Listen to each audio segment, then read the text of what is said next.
ओम शांति। 8 जनवरी 2025 के ईश्वरीय महावाक्य। पहले सुनते हैं मुरली के मुख्य पॉइंट्स। बाबा ने कहा, इस नॉलेज से तुम संपत्तिवान बनते हो, जबकि भक्ति मार्ग में तो सिर्फ अल्पकाल का सुख होता है, लेकिन इस ज्ञान से 21 पीढ़ी का सुख मिल जाता है। सर्व का सद्गति दाता बाप संगम पर ही आकर तुम्हें मन मनाभव का मंत्र देते हैं। फिर योग बल से तुम पैराडाइज के मालिक बन जाते हो। फिर बाबा ने कहा, तुम अभी बेगर टू प्रिंस बनते हो, तो कितना अच्छा पुरुषार्थ करना चाहिए। बाप को फॉलो करना है। जितना जितना योग होगा उतनी धारणा होगी। योग में ही मेहनत है, पढ़ाई से फिर कमाई होती है।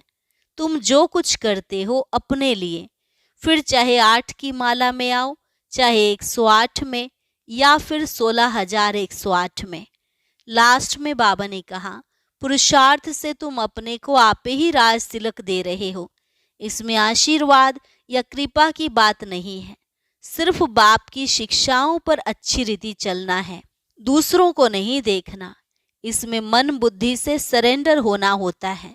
और अब सुनते हैं महावाक्यों को विस्तार से।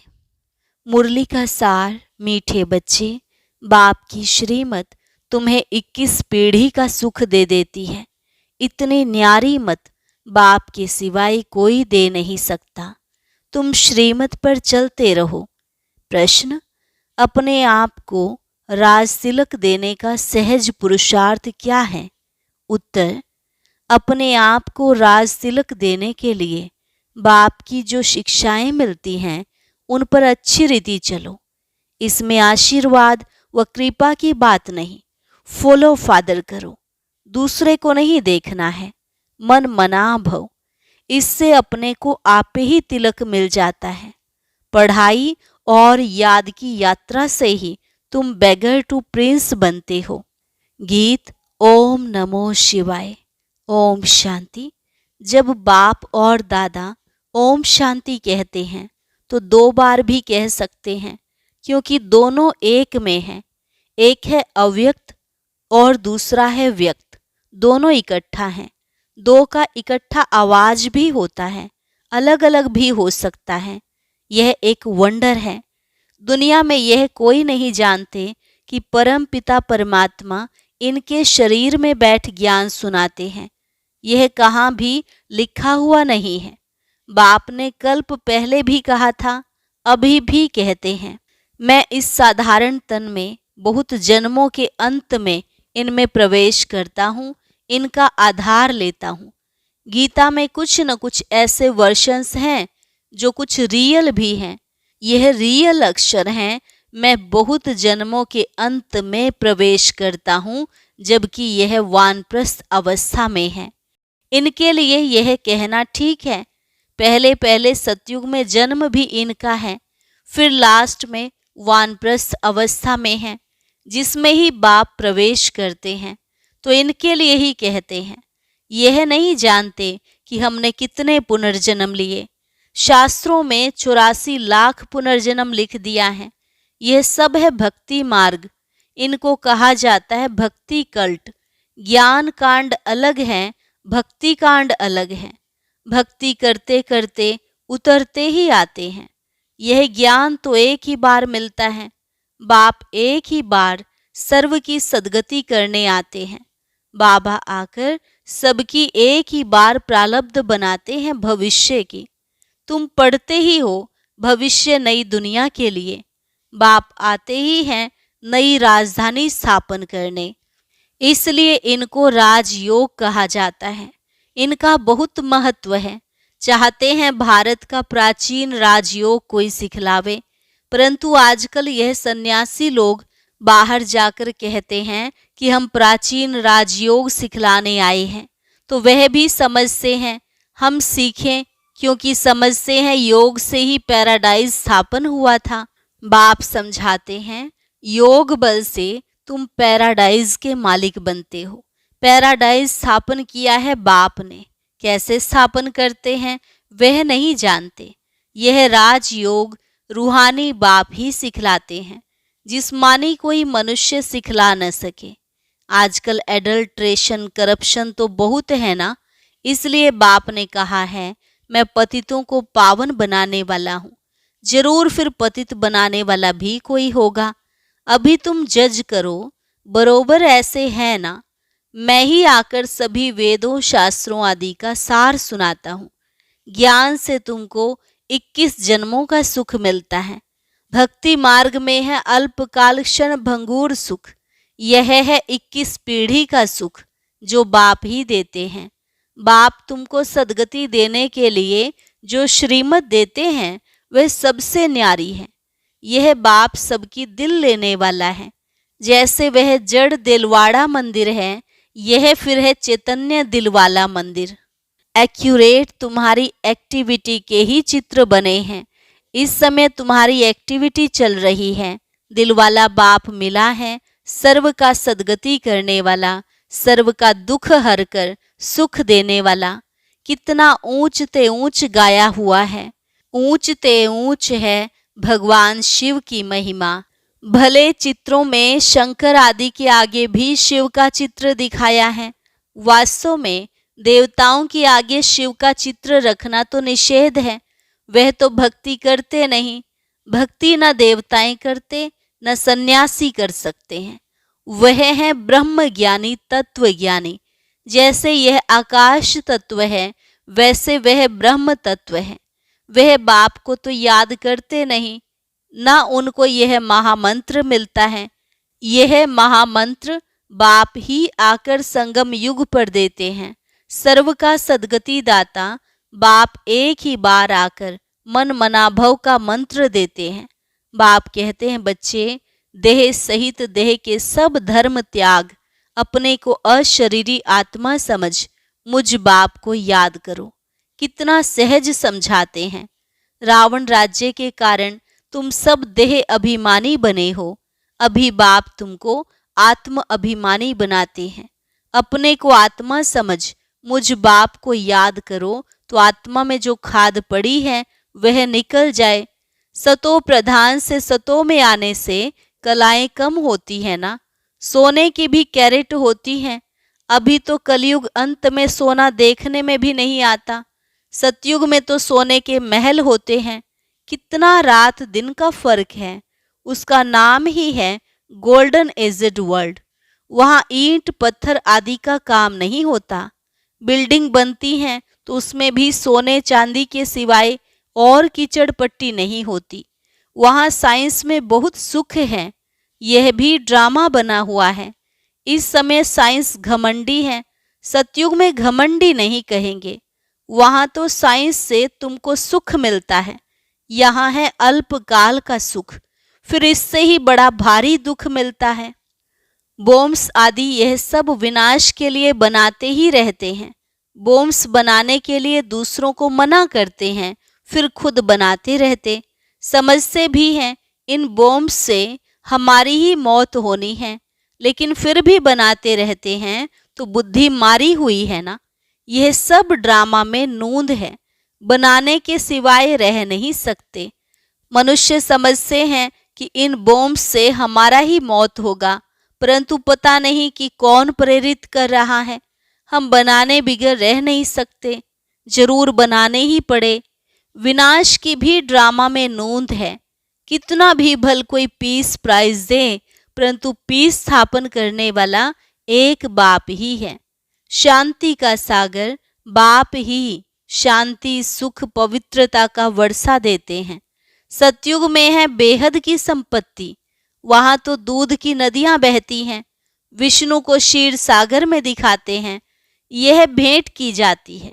कहाँ वह क्षीर सागर, कहाँ यह विषय सागर।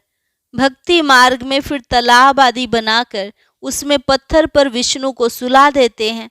भक्ति में कितना खर्चा करते हैं, कितना waste of time, waste of money करते हैं। देवियों की मूर्तियां कितना खर्चा कर बनाते हैं, फिर समुद्र में डाल देते हैं, तो पैसे वेस्ट हुए ना। यह है गुड़ियों की पूजा। कोई के भी ऑक्यूपेशन का किसको पता नहीं है। अभी तुम किसके भी मंदिर में जाओ तो तुम हर एक का ऑक्यूपेशन जानते हो। बच्चों को मना नहीं है कहाँ भी जाने की। आगे तो बेसमझ बनकर जाते थे, अभी सेंसिबल बनकर जाते हैं। तुम कहेंगे हम इनके 84 जन्मों को जानते हैं। भारतवासियों को तो श्री कृष्ण के जन्म का भी पता नहीं है। तुम्हारी बुद्धि में यह सारी नॉलेज है। नॉलेज सोर्स ऑफ इनकम है। वेद शास्त्र आदि में कोई एम ऑब्जेक्ट नहीं है। स्कूल में हमेशा एम ऑब्जेक्ट होती है। तुम पढ़ाई से कितने साहूकार बनते हो। ज्ञान से होती है सदगति। इस नॉलेज से तुम संपत्तिवान बनते हो। तुम कोई भी मंदिर में जाएंगे तो झट समझेंगे यह किसका यादगार है। जैसे दिलवाड़ा मंदिर है, वह है जड़, यह है चैतन्य। हूबहू जैसे यहाँ झाड़ में दिखाया है वैसा मंदिर बना हुआ है। नीचे तपस्या में बैठे हैं, ऊपर छत में सारा स्वर्ग है। बहुत खर्चे से बनाया हुआ है। यहाँ तो कुछ भी नहीं है। भारत 100% सॉल्वेंट था, पावन था। अभी भारत 100% इंसॉल्वेंट, पतित है। क्योंकि यहाँ सब विकार से पैदा होते हैं।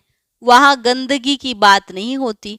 गरुड़ पुराण में रोचक बातें इसलिए लिखी हैं कि मनुष्य कुछ सुधरे, परंतु ड्रामा में मनुष्यों का सुधरना है नहीं।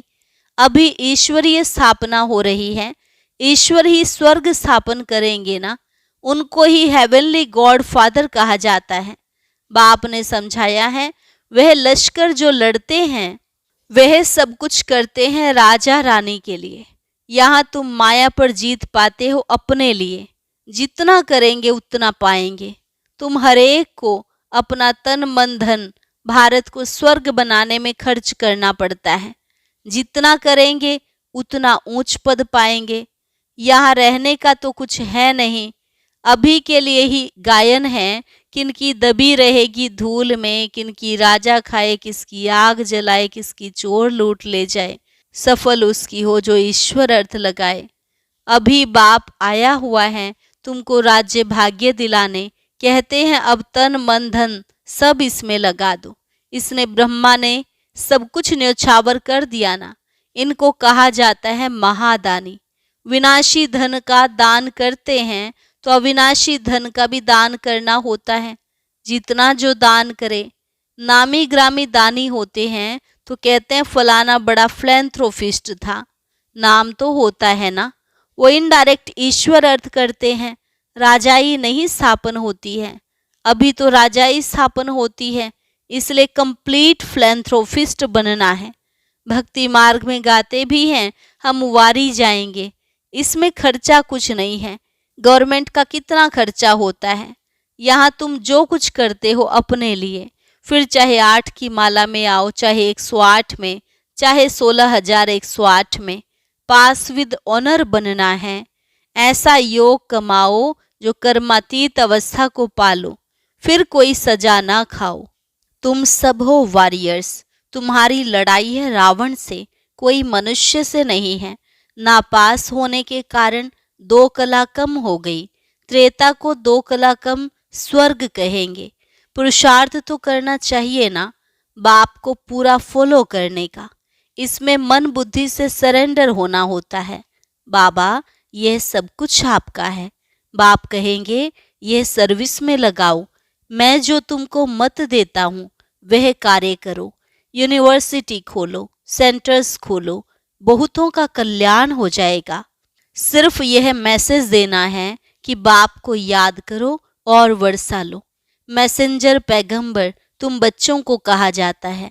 सबको यह मैसेज दो कि बाप ब्रह्मा द्वारा कहते हैं कि मुझे याद करो तो तुम्हारे विकर्म विनाश हो, जीवन मुक्ति मिल जाएगी। अभी है जीवन बंद, फिर जीवन मुक्त होंगे। बाप कहते हैं मैं भारत में ही आता हूँ। यह ड्रामा अनादि बना हुआ है। कब बना, कब पूरा होगा, यह प्रश्न नहीं उठ सकता। यह तो ड्रामा अनादि चलता ही रहता है। आत्मा कितनी छोटी बिंदी है, उसमें यह अविनाशी पार्ट नूंधा हुआ है। कितनी गुह्य बातें हैं। स्टार मिसल छोटी बिंदी है। माताएं भी यहाँ मस्तक पर बिंदी देती हैं। अभी तुम बच्चे पुरुषार्थ से अपने आप को राज तिलक दे रहे हो। तुम बाप की शिक्षा पर अच्छी रीति चलेंगे तो जैसे कि तुम अपने को राज तिलक देते हो, ऐसे नहीं कि इसमें आशीर्वाद व कृपा होगी, तुम ही अपने को राज तिलक देते हो। असल में यह राज तिलक है। फॉलो फादर का पुरुषार्थ करना है, दूसरे को नहीं देखना है। यह है मन मना भव, जिससे अपने को आप ही तिलक मिलता है, बाप नहीं देते हैं। यह है ही राजयोग। तुम बेगर टू प्रिंस बनते हो तो कितना अच्छा पुरुषार्थ करना चाहिए, फिर इनको भी फॉलो करना है। यह तो समझ की बात है ना। पढ़ाई से कमाई होती है, जितना जितना योग उतनी धारणा होगी। योग में ही मेहनत है, इसलिए भारत का प्राचीन राजयोग गाया हुआ है। बाकी गंगा स्नान करते करते तो आयु भी चली जाए तो भी पावन बन न सके। भक्ति मार्ग में ईश्वर अर्थ गरीबों को देते हैं, यहाँ फिर खुद ईश्वर आकर गरीबों को ही विश्व की बादशाही देते हैं। गरीब निवाज है ना। भारत जो 100% सॉल्वेंट था वह इस समय 100% इंसॉल्वेंट है। दान हमेशा गरीबों को दिया जाता है। बाप कितना ऊंच बनाते हैं, ऐसे बाप को गाली देते हैं। बाप कहते ऐसे जब ग्लानि करते हैं तब मुझे आना पड़ता है। यह भी ड्रामा बना हुआ है। यह बाप भी है, टीचर भी है। सिख लोग कहते हैं सतगुरु अकाल। बाकी भक्ति मार्ग के गुरु तो ढेर हैं। अकाल को तख्त सिर्फ यह मिलता है। तुम बच्चों का भी तख्त यूज करते हैं, कहते हैं मैं इनमें प्रवेश कर सबका कल्याण करता हूँ। इस समय इनका यह पार्ट है। यह बड़ी समझने की बातें हैं, नया कोई समझ ना सके। अच्छा, मीठे मीठे सिकिलधे बच्चों प्रति मात पिता बाप दादा का याद प्यार और गुड मॉर्निंग। रूहानी बाप की रूहानी बच्चों को नमस्ते। रूहानी बच्चों की रूहानी बाप दादा को नमस्ते नमस्ते, गुड मॉर्निंग। धारणा के लिए मुख्य सार। पहली पॉइंट, अविनाशी ज्ञान धन का दान कर महादानी बनना है। जैसे ब्रह्मा बाप ने अपना सब कुछ इसमें लगा दिया, ऐसे फॉलो फादर कर राजाई में ऊंच पद लेना है। सजाओं से बचने के लिए ऐसा योग कमाना है जो कर्मातीत अवस्था को पाले। पास विद ऑनर बनने का पूरा पूरा पुरुषार्थ करना है, दूसरों को नहीं देखना है। वरदान, कड़े नियम और दृढ़ संकल्प द्वारा अलबेलेपन को समाप्त करने वाले ब्रह्मा बाप समान अथक भव। कड़े नियम और दृढ़ संकल्प द्वारा अलबेलेपन को समाप्त करने वाले ब्रह्मा बाप समान अथक भव। ब्रह्मा बाप समान अथक बनने के लिए अलबेलेपन को समाप्त करो। इसके लिए कोई कड़ा नियम बनाओ, दृढ़ संकल्प करो। अटेंशन रूपी चौकीदार सदा अलर्ट रहे तो अलबेलापन समाप्त हो जाएगा। पहले स्व के ऊपर मेहनत करो, फिर सेवा में, तब धरनी परिवर्तन होगी। अभी सिर्फ कर लेंगे हो जाएगा, इस आराम के संकल्पों के डनलप को छोड़ो। करना ही है, यह स्लोगन मस्तक में याद रहे तो परिवर्तन हो जाएगा। स्लोगन, समर्थ बोल की निशानी है जिस बोल में आत्मिक भाव और शुभ भावना हो। समर्थ बोल की निशानी है जिस बोल में आत्मिक भाव और शुभ भावना हो। अच्छा, ओम शांति। अब आज का अव्यक्त इशारा और ज्ञान मोती भी अवश्य सुने।